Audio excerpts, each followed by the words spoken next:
was small, my mother used to say to me quite often, "Don't be smart." And she didn't mean don't be intelligent. She meant don't be insolent, don't be disruptive. But this evening, I want to be disruptive and pose the question, what does it mean to be human in the future city? And there are three reasons why this question is important. First, we are currently designing future cities, future smart cities, in a relative vacuum. We're not taking advantage of the knowledge and expertise around how people perceive and behave in highly technologised environments. This is the black box that sits at the centre or the base of the smart city model. Yet we have a precedent to guide us.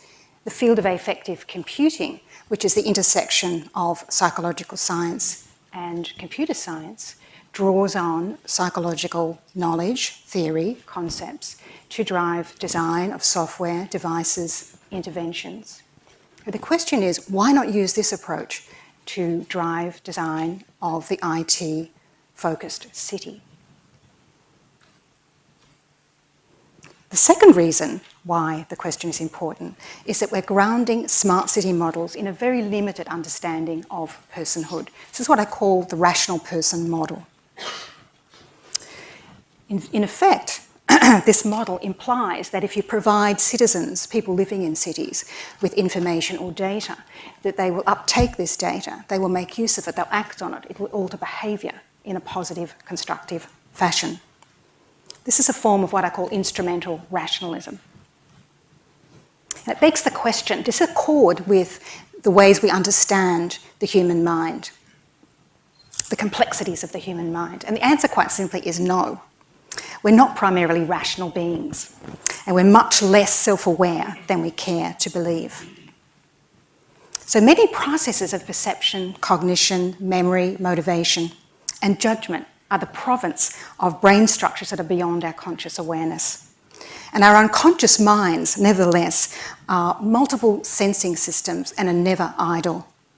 And we can watch these systems at work.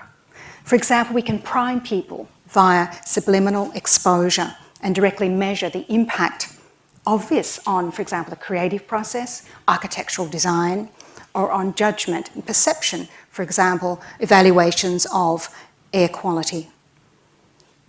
And I could be doing this with you right now. We now understand to a much greater degree the complex relationships between mind and brain and are able to map the pathways to health and human optimisation. And we need to apply this knowledge directly to urban design and development. Future city thinking needs to be grounded in a more comprehensive and realistic model of mind-brain interaction, a model that mirrors how our mind actually works. The third reason why the question, what is it to be human in the future city, is important is that models of the smart city often assume that human identity, experience and behaviour will remain static and predictable over time. But we know it's not going to play out like this. There are already advances in social computational neuroscience, distributed brain dynamics, embodied cognition and neuroengineering that have the potential to fundamentally alter how we understand and conceptualise human limits, that is, cognition, motivation and perception. So how do we articulate a relationship between mind, brain and the city? Both the brain and the city continually remake themselves. Open and social, both the brain and the city continually renew and reshape at nearly all spatial scales. And there's an emerging nexus between neural technologies and the city. For example, we can look in the field of brain-computer interface and realise that EEG-enabled mobile tablets are already in development. And the idea here is to go beyond gesture, eye movement, voice to control and direct mobile devices, including cell phones or mobile phones, via thought. So research to date suggests that people can impact the device via EEG signals every 15 seconds with a reliability record of about 80 to 95%. Also in development is an attention-powered car.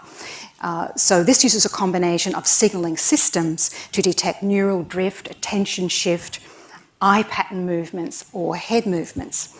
And the goal here is to predict unsafe driving practices.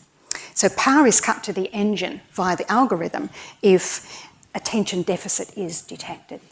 So this is a kind of different connected car. In the field of brain-to-brain interface or brain-brain interface, we have a series of experiments published in 2013 that showed it's possible to transfer behaviourally meaningful sensory motor information between the brains of two rats in real time.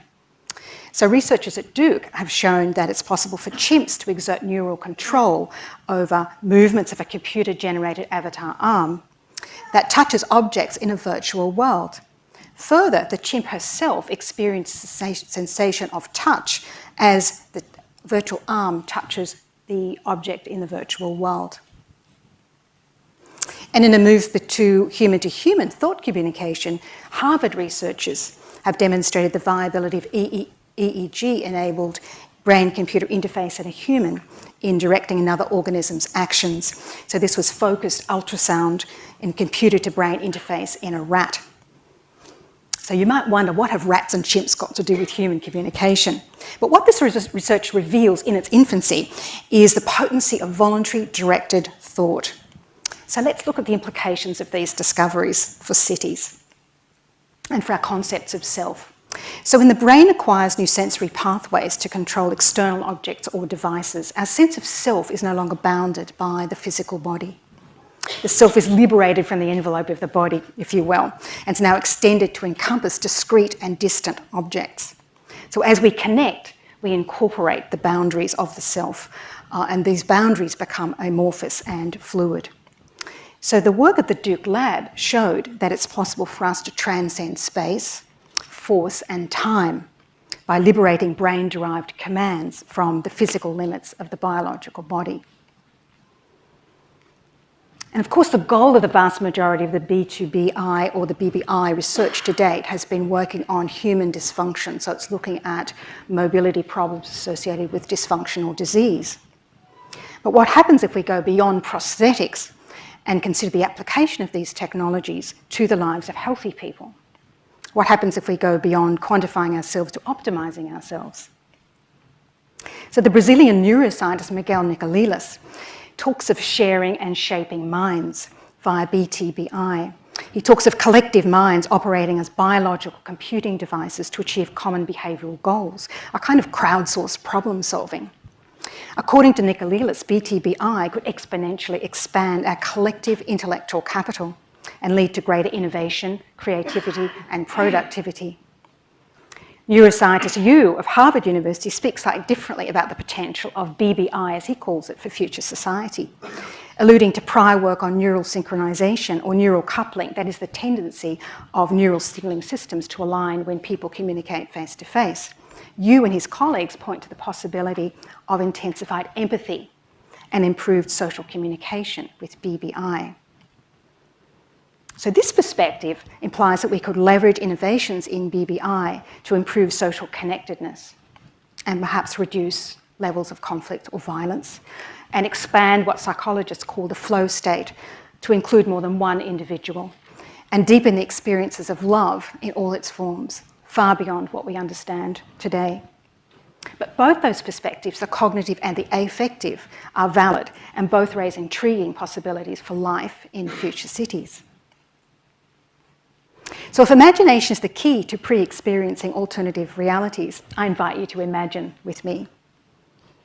So if we apply these advances to the city, recognising that we change the environment just as it changes us, we could ask, how will this definition, in the shift in the definition of what it is to be human, alter the urban landscape? How will neuroengineering impact the smart city or the future city? So currently, BTBI or BBI involves the possibility of co-present, synchronous, bidirectional neural exchanges in person or over networks. But if thought-enabled communication devices become ubiquitous at the city scale, how might they disrupt or enhance civic technologies, including government services or service provision and social interaction? How will social and business communication change when touchscreens become redundant and we can exchange information via our thoughts? The city will be enlivened by intent. Our cities will transcend geography as the Internet of Thought connects people, just as the Internet of Things connects devices and objects today. And of course, data will flow from the devices and machines that register and operationalise our thoughts, but things may become secondary. But if we imagine these technologies could tap other parts of our brains in the future and open the door to other kinds of communication, raising the possibility that sharing could be asynchronous or could take the form of thought in the shape of an image, a feeling, data, or sound. So the take-home lesson from all of this research might be this, that in the future it will be mind that takes precedence as communications and a myriad of services are delivered via thought. But what if before this moment arrives we began to think entirely differently about the city and its systems?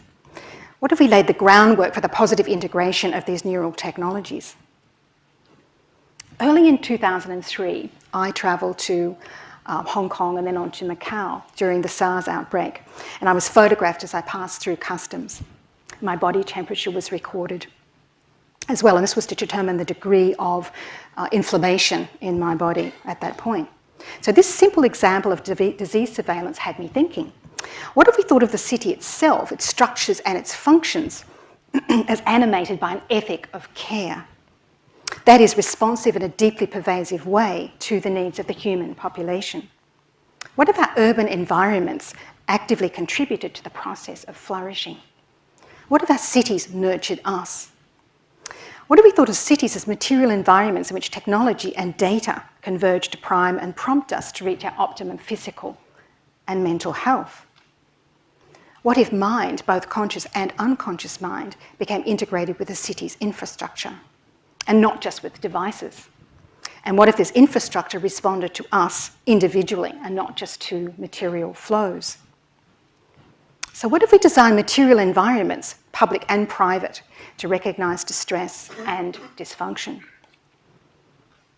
If we were to do this, we could engage in real-time health audits of the city and launch health credentialing systems that might be much more useful and informative than LEAD or BREEAM or ESTADAMA. But to achieve this vision, we need to address some challenges, some technological challenges. We certainly need to mobilise sensor systems in fixed urban infrastructure and collect and respond to human health markers and generate health data streams, data that calibrate health status. We need to design integrated environments grounded in interoperability within the IoT, sensor systems, devices, apps, etc., that quantify health status and health behaviours and engage in health-related behavioural sequencing. And we need to extend the ladder to include the emerging wave of EEG-enabled devices and environments as technology moves from BCI to BTBI or BBI, and mind-to-mind communication becomes possible and additional data is generated. So what are the goals here? What are we trying to do here with this? So the goals might be to engage in real-time knowledge extraction and large-scale data analytics for human optimization via an integrated approach to the Internet of Things, the Internet of Behaviours, that is what we do, and the Internet of Thought, that is what we think. If we could meet these challenges, we could unlock the latent human potential of our cities. So what would this enable us to do? So at the level of our social systems, we could design cities in which the health, welfare and social care systems were integrated with the physical and material environment. We could define new models of service, multiple, interactive, live, collective, and new models of service delivery that would be circular and decentered. We could mobilise professionals and coaches, both human and virtual, so that they could respond to local population needs. So mobile, personalised systems could provide information and feedback, read health status, guidance and support on behaviour change. So sensor systems, M2M and the IoT, could deliver this in combination with a myriad of new mind-brain technologies, either available or in development. So in the future, our minds will no longer be siloed from each other. And the vision I'm laying out here, we would no longer be siloed from the infrastructure and material spaces of the city. So are you ready for this, London? Now, the question is this: how can all the new tech innovations that measure or quantify body and mind, and extend our capacities and redefine our experiences, be used to create prosperous and successful future cities. If we address this question and generate a rich body of knowledge grounded in the urban trifecta, as I call it, which is computer science, neuroscience, and psychological science, we can build a science of the city based on smart human insights. This can give us tools to create cities that not only attempt to reverse individual and collective disadvantage or loss, but cities that also focus on human optimisation. Our cities will then truly be living labs in which we can play multiple roles in exploring what it is to be human in the age of neurological reflexivity and converged minds. So if every epoch not only dreams the one to follow, but in dreaming precipitates its awakening, I then invite you to dream with me. Thank you.